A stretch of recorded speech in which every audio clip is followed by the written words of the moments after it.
Hello, my dear students. Welcome to my channel Scholarly Minds and I hope you all are doing great. So guys, ये MHD06 की part 2 video है।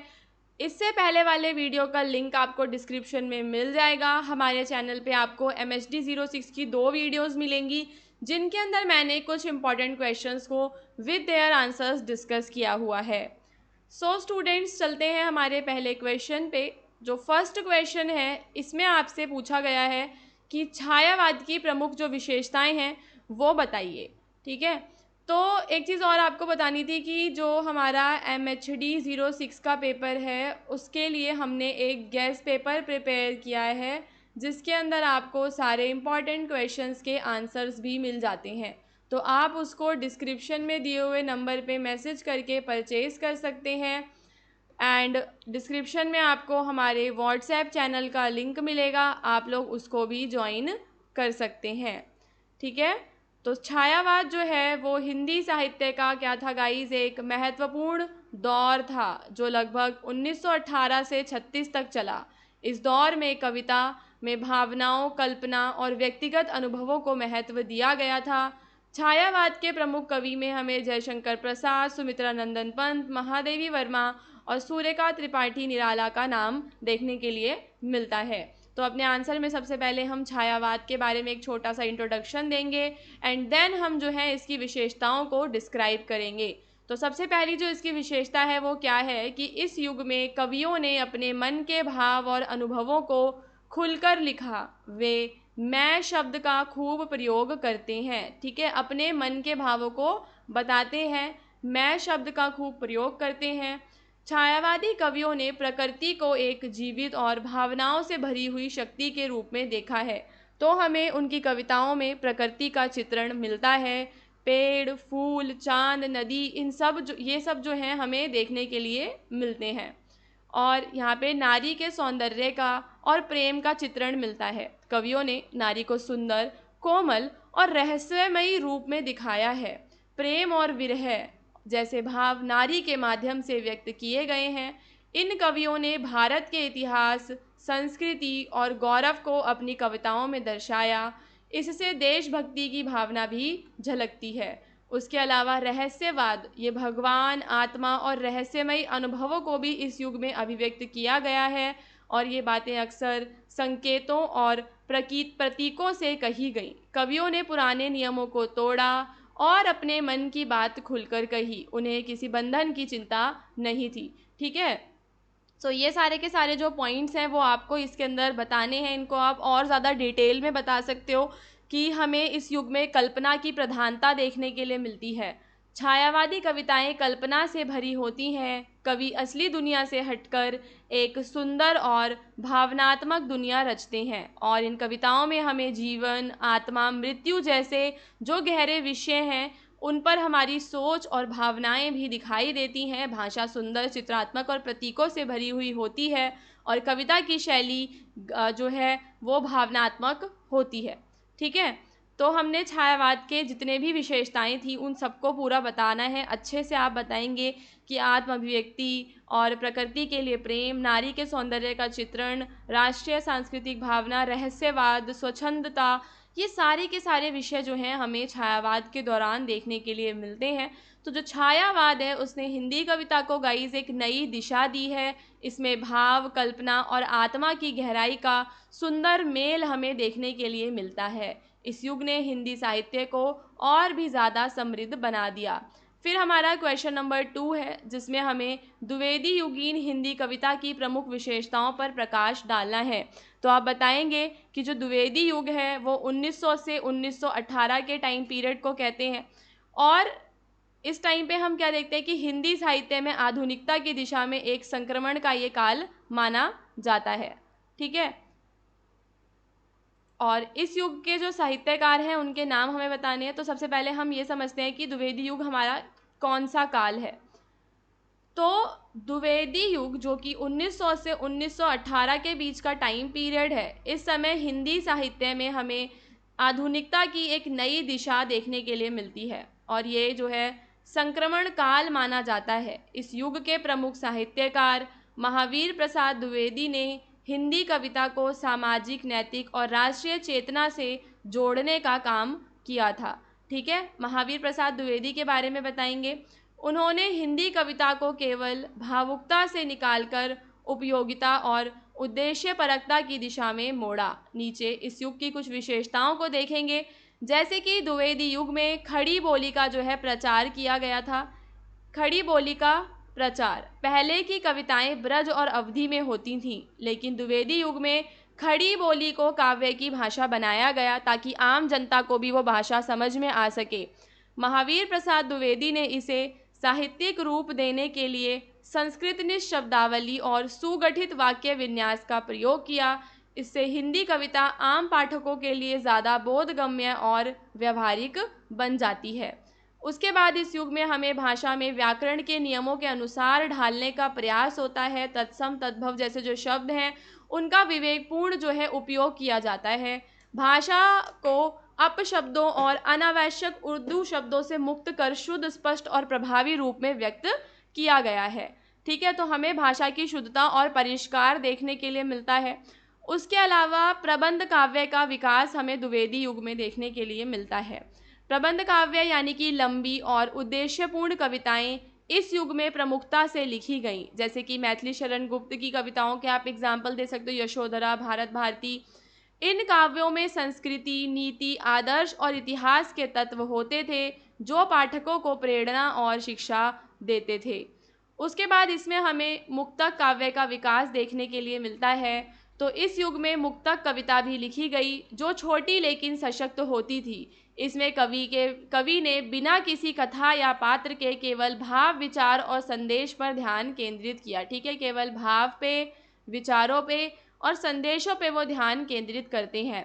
कवियों ने समाज की बुराइयों, असमानताओं और कुरीतियों को भी उजागर किया, जैसे कि बाल विवाह, नारी शोषण, जातिगत भेदभाव जैसे मुद्दों को उन्होंने उठाया।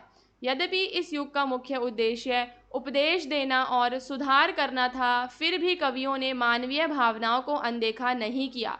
हमें मानवीय भावनाएं जैसे कि प्रेम, करुणा, विरह, देश प्रेम, ये सब हमें देखने के लिए मिलता है। इस समय जो कविताएं हैं वो भावुक थी, परंतु संतुलित और उद्देश्यपूर्ण भी हमें देखने के लिए मिलती हैं। द्विवेदी युग में चंपू काव्य का विकास होता है। तो चंपू काव्य वो शैली होती है जिसमें गद्य और पद्य हमें दोनों का प्रयोग होता देखने के लिए मिलता है। यह शैली आसान समझ और रोचकता के कारण उस समय पर लोकप्रिय हो जाती है और इसमें अक्सर नीतिपरक और श्रृंगारिक और सामाजिक उपदेशात्मक विषय हमें देखने के लिए मिलते हैं। शास्त्रीयता का पालन द्विवेदी युग में होता है, यानी कि कविताओं में काव्य शास्त्र के नियमों का सख्ती से पालन किया गया। छंद, अलंकार, रस, यति, गति, इन सब की हमें एक सही व्यवस्था देखने के लिए मिलती है। इससे कविता में नियमबद्धता और सौंदर्य का समावेश भी होता है। यथार्थ का चित्रण द्विवेदी युग के जो कवि हैं वो केवल कल्पना ही नहीं बल्कि समाज की सच्चाइयों को भी क्या करते थे, दिखाते थे। तो द्विवेदी युग के जो कवि हैं वो केवल कल्पना नहीं की बल्कि समाज की सच्चाइयों को भी दिखाया, जैसे कि निर्धनता, नारी की दुर्दशा, शोषण और विदेशी शासन की स्थिति, इस सब के बारे में जो है वो दर्शाते हैं। कवि केवल समस्याएं नहीं बताते थे बल्कि उनका समाधान और एक आदर्श जीवन की दिशा के बारे में भी बताते थे। उनका उद्देश्य था जनता में नैतिकता को बढ़ावा देना, ठीक है, उसके अलावा ईमानदारी को बढ़ावा देना, सेवा और कर्तव्य को बढ़ावा देना उनका उद्देश्य था। द्विवेदी युग की कविताओं में नारी की दशा का विशेष ध्यान दिया गया है। नारी को केवल श्रृंगार का विषय ही नहीं बल्कि उसे संवेदना और चेतना का केंद्र भी माना गया। ठीक है, जिसमें आप अबला विलाप जैसी रचनाओं के बारे में बताएंगे जिसमें नारी की पीड़ा, संघर्ष और उसकी गरिमा को वो सामने लेकर आती है। एंड यद्यपि उस समय सीधी राजनीतिक कविता पर रोक थी, फिर भी कवियों ने छिपे रूप से राष्ट्र प्रेम की अभिव्यक्ति की। कविताओं में भारत के गौरवशाली अतीत, संस्कृति और स्वतंत्रता की इच्छा प्रकट की। द्विवेदी युग की हिंदी कविता ने साहित्य को एक उद्देश्य, एक दिशा और एक समाज उन्मुख दृष्टिकोण दिया है। ठीक है, तो आपको बताना है कि द्विवेदी युग ने साहित्य में अपना क्या योगदान दिया है। इस युग ने कविता को केवल मनोरंजन ही नहीं बल्कि सामाजिक जागरण, नैतिक प्रेरणा और राष्ट्रीय चेतना का क्या बनाया है, माध्यम बनाया है, ताकि जनता में लोगों को जागरूक किया जा सके, उनके अंदर नैतिक जो वैल्यूज़ होती हैं वो डाली जा सके और उनके अंदर राष्ट्रीय चेतना जगाई जा सके। तो ये द्विवेदी युग की सारी विशेषताएं आपने बता देनी है। फिर हमारा अगला क्वेश्चन है जिसमें हमें आदिकाल साहित्य की प्रवृत्तियों का विवेचन करना है। तो आदिकाल हिंदी साहित्य का प्रारंभिक चरण है, इसे वीर गाथा काल भी कहा जाता है। ठीक है, क्या कहा जाता है गाइज, इसको वीर गाथा काल भी कहा जाता है। इस काल के रचनाकार चारण और भाट होते थे जो राजाओं की वीरता को गीतों और काव्यों के माध्यम से जनमानस तक पहुंचाते थे। तो बेसिकली इस टाइम पे जो राजा हुआ करते थे, राजाओं की वीरता के बारे में काफ़ी ज़्यादा हमें व्याख्यान देखने के लिए मिलता है। तो आदिकाल में हम क्या देखते हैं कि वीर रस की प्रधानता है। इस युग की रचनाओं में वीरता, शुद्ध कौशल की प्रशंसा मुख्य विषय रही है। कवियों ने योद्धाओं की बहादुरी, त्याग और पराक्रम का चित्रण अत्यंत प्रभावी भाषा में किया है। ठीक है, तो हमें कवियों की जो भाषा है वो काफ़ी ज़्यादा प्रभावी देखने के लिए मिलती है। वो बहादुरी का, त्याग का और पराक्रम का चित्रण जो है इसके अंदर करते हैं। पृथ्वीराज रासो, बीसल देव रासो जैसे जो ग्रंथ हैं उसमें हमें वीर रस की प्रधानता भी देखने के लिए मिलती है, जैसे कि हमने पार्ट 1 में भी डिस्कस किया था। युद्ध के दृश्य उत्साह, जोश और जीवंतता से भरे होते थे। कवियों ने घोड़े की टापें, तलवारों की झंकार और रक्तपात के दृश्यों को कल्पनाशील ढंग से प्रस्तुत किया। वर्णन इतने प्रभावी होते थे कि पाठक दृश्य को मानस पटल पर अनुभव कर सकते थे, यानी कि पूरा एक तरीके का जो पिक्चर है वो जो पढ़ने वाले के दिमाग में बन जाता था। इस तरीके का वर्णन वो करते थे, उसमें उत्साह होता था, जोश होता था। यद्यपि इन काव्यों में ऐतिहासिक पात्र और घटनाएं होती थीं, परंतु तथ्यात्मकता की बजाय कल्पना और अतिशयोक्ति पर हम क्या देखते हैं, ज़्यादा जोर दिया जाता है। यानी कि हम ये नहीं कह सकते कि उसमें जो लिखा हुआ है सारे तथ्य एकदम सही हैं, वो हम ये नहीं कह सकते हैं। हम देखते हैं कि आदिकाल में जो कल्पना है इसको ज़्यादा जोर दिया जाता था और राजाओं के बारे में जो अतिशयोक्ति ये लोग किया करते थे ना, अतिशयोक्ति बहुत ज़्यादा हमें देखने के लिए मिलती है। इसलिए इसे इतिहास के रूप में नहीं बल्कि लोक गाथा या महाकाव्यात्मक शैली के रूप में देखा जाता है।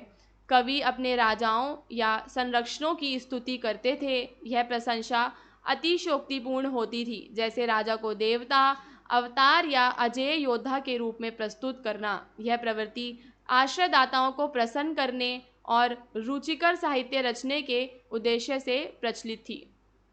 उसके अलावा हमें श्रृंगार रस का समावेश देखने के लिए मिलता है। प्रेम, विरह, सौंदर्य का प्रयोग भी हमें यहाँ पे मिलता है। यह दर्शाता है कि कविता केवल युद्ध तक सीमित नहीं थी बल्कि मनुष्य की कोमल भावनाओं को भी व्यक्त करती थी। आदिकाल साहित्य में डिंगल और पिंगल शैलियाँ विशेष रूप से प्रयोग में लाई गईं। डिंगल शैली में हमें वीर रस की कविताएं और पिंगल शैली में हमें कोमल और श्रृंगारिक भावों की अभिव्यक्ति देखने के लिए मिलती है। धर्म और नीति उपदेश जो है, ठीक है, तो आदिकाल में जैन साहित्य भी लिखा गया। तो विशेष रूप से जैन साहित्य में हम क्या देखते हैं कि धार्मिक शिक्षाएं, नीति और उपदेशात्मक जो बातें होती हैं ना, वो प्रमुखता से हमें देखने के लिए मिलती हैं। जो जैन कवि थे वो सदाचार को, संयम को और अहिंसा जैसे विषयों को काफ़ी ज़्यादा महत्व देते थे। इस साहित्य ने समाज को नैतिक दिशा देने का कार्य किया। उसके बाद इस काल में कुछ रचनाओं में सामाजिक और व्यक्तिगत जीवन के भावों को भी स्थान दिया गया। संदेश रासक और कीर्ति लता जैसे ग्रंथों में प्रेम, विरह, सामाजिक रिश्ते, इन सब का चित्रण देखने के लिए मिलता है। तो ये दिखाता है कि साहित्य केवल वीरता या धर्म तक सीमित नहीं रहा बल्कि आम जीवन के भाव भी इसमें समाहित थे। तो आप लास्ट में निष्कर्ष में बता देना कि आदिकालीन हिंदी साहित्य वीरता, इतिहास बोध और कल्पना और संस्कृति का एक समृद्ध स्रोत है। इस काल की रचनाओं ने ना केवल साहित्य को प्रारंभिक आधार दिया है, ठीक है, साहित्य को प्रारंभिक आधार ना देकर बल्कि इसने और ज़्यादा एक भूमि तैयार की है कि वहाँ पे साहित्य का विकास हो सकता है। ठीक है, आदिकाल में सबसे शुरुआत में क्योंकि साहित्य लिखा गया था तो इसने एक तरीके का ना बेस फॉर्म कर दिया आगे के साहित्य के लिए। एंड आपका जो नेक्स्ट क्वेश्चन है इसमें आपको सूफी काव्य की प्रमुख विशेषताओं के बारे में बताना है। तो सूफी काव्य मध्यकालीन हिंदी साहित्य की एक महत्वपूर्ण शाखा है जो प्रेम, आध्यात्मिकता और धार्मिक समन्वय की भावना से ओतप्रोत है। सूफी कवियों ने प्रेम को ईश्वर तक पहुंचने का माध्यम माना है। ठीक है, किसको? प्रेम को ईश्वर तक पहुंचने का माध्यम सूफी कवियों ने माना है और लौकिक प्रेम के द्वारा अलौकिक प्रेम की अभिव्यक्ति भी की है। तो सारी विशेषताओं को डिस्कस करेंगे कि सूफी काव्य में हमें कौन कौन सी प्रमुख विशेषताएं देखने के लिए मिलती हैं। तो सबसे पहले हमें देखने के लिए मिलता है कि जो सूफी काव्य का मूल आधार है वो क्या है? प्रेम है। ईश्वर से मिलने की लालसा को कवि प्रेमी और प्रेयसी के संबंध के रूप में क्या करते हैं? चित्रित करते हैं। तो ईश्वर से मिलने की जो लालसा है उसको प्रेमी और प्रेयसी के संबंध के रूप में चित्रित किया गया है। यह प्रेम मानव और परमात्मा के बीच की आत्मिक लगन को दर्शाता है। फिर हमें इसमें रहस्यवाद देखने के लिए मिलता है। तो सूफी कवि ईश्वर और आत्मा के संबंध को रहस्य के रूप में देखते हैं। ठीक है, किसको रहस्य के रूप में देखते हैं?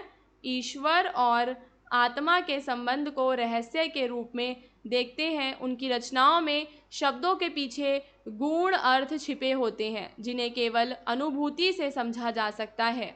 वे अनुभूत सत्य को सीधे ना कहकर प्रतीकों और रूपकों के माध्यम से क्या करते हैं? प्रकट करते हैं। यानी कि हमें प्रतीकों का जो उपयोग है वो भी देखने के लिए इसमें मिलता है। सूफी काव्य में हिंदू और मुस्लिम परंपराओं के अंदर सुंदर मेल देखने के लिए मिलता है। ठीक है, हिंदू और मुस्लिम परंपराओं में हमें यहाँ पे मेल देखने के लिए मिलता है। कवियों ने राम, कृष्ण, राधा जैसे हिंदू प्रतीकों का प्रयोग करते हुए सूफी दर्शन को हमें समझाया है। ठीक है, राम कृष्ण जैसे जो हिंदू प्रतीक हैं उनका भी उपयोग होता है, तो हम इसको सूफी दर्शन को समझ पाते हैं। सूफी परंपरा में जो गुरु होते हैं ना, गुरु को अत्यंत महत्वपूर्ण स्थान दिया जाता है। गुरु को ईश्वर तक पहुंचने का क्या माना जाता है? मार्गदर्शक माना जाता है। बिना गुरु के आत्मज्ञान और प्रभु मिलन को असंभव माना गया है। सूफी कवियों ने प्रकृति को ईश्वर की रचना और उसके सौंदर्य की अभिव्यक्ति माना है। ठीक है, तो प्रकृति क्या है? प्रकृति ईश्वर की क्या होती है? रचना होती है। फूल, नदियाँ, चांद, सूरज जैसे प्राकृतिक बिंबों के माध्यम से आध्यात्मिक भावनाओं को व्यक्त भी किया गया है। फिर हमें सूफी काव्य में विरह और मिलन का चित्रण देखने के लिए मिलता है। तो विरह जो है सूफी काव्य की एक प्रमुख विशेषता है। कवियों ने ईश्वर से बिछड़ने की पीड़ा और उससे मिलने की लालसा को प्रेम के प्रतीक के रूप में दर्शाया। यह विरह सांसारिक नहीं बल्कि आध्यात्मिक स्तर पर होता है। सूफी काव्य की जो भाषा है वो सरल है, लोक प्रचलित और भावपूर्ण भाषा होती है। मुख्य रूप से अवधी, ब्रज और पंजाबी जो है उसमें हमें रचनाएं देखने के लिए मिलती हैं। साथ ही फारसी, अरबी और हिंदी के मिश्रित शब्दों का प्रयोग भी देखने के लिए मिलता है। उसमें हमें दोहे, चौपाई ये सब भी देखने के लिए मिलते हैं। भाषा में लय है, संगीतात्मकता है और सहजता भी रहती है। अलंकारों का प्रयोग करते हैं जिसमें हमें विशेषतः उपमा, रूपक, उत्प्रेक्षा, अनुप्रास, अतिशयोक्ति जैसे अलंकारों का एक सुंदर प्रयोग देखने के लिए मिलता है। तो सूफी काव्य ना केवल आध्यात्मिक अनुभूति का साहित्य है बल्कि यह मानवता, प्रेम और समन्वय का संदेश भी देता है। इसकी जो भाषा है वो सरल है, उसमें हमें गूढ़ भावनाएं और सांस्कृतिक एकता जो है वो भी देखने के लिए मिलती है जो आज भी लोगों को आकर्षित करती है। यह साहित्य मानव और ईश्वर के बीच के संबंध को हृदय से समझने की प्रेरणा भी देता है। ठीक है, मानव और ईश्वर के बीच का जो संबंध है उसको हृदय से समझने की प्रेरणा हमें सूफी काव्य देता है। तो ओवरऑल हमने 4 क्वेश्चंस को डिस्कस किया है। पार्ट 1 वीडियो का लिंक मिल जाएगा डिस्क्रिप्शन में, तो पार्ट 1 वीडियो को भी ज़रूर देखना। ओके स्टूडेंट्स, एंड आपके अगर कोई नेक्स्ट पेपर कोड्स हैं तो आप लोग हमें वो कमेंट करके बताओ ताकि आगे हम उनके वीडियोस भी आपके लिए लेकर आ सकें।